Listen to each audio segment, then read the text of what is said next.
ఆంధ్రప్రదేశ్లో కులాల్ని రెచ్చగొట్టే విధంగా రాజకీయాలు నడుస్తున్నాయి. దాంట్లో భాగంగా వైసీపీ ప్రభుత్వం వచ్చిన నాటి నుంచి ఆ రోజు కూడా కులాల కుంపటి రేపి అరాచకం సృష్టించింది. అలాగే ఇప్పుడు కూడా చంద్రబాబు నాయుడు, లోకేష్ గారిని, పవన్ కళ్యాణ్ గారిని టార్గెట్ చేస్తూ కుల రాజకీయం చేస్తున్నారు.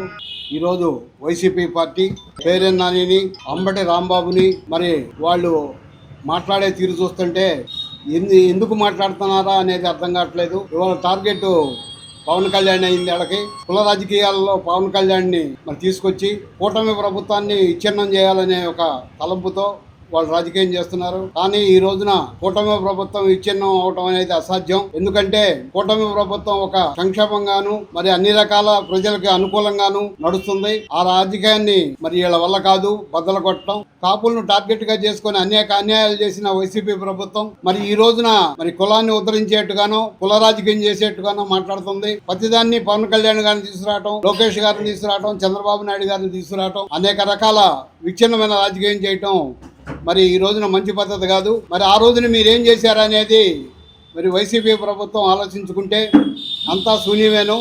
కాపులకు కానీ ఇతర బడుగు బలహీన వర్గాలకు కానీ అన్యాయం చేసింది మీరేను.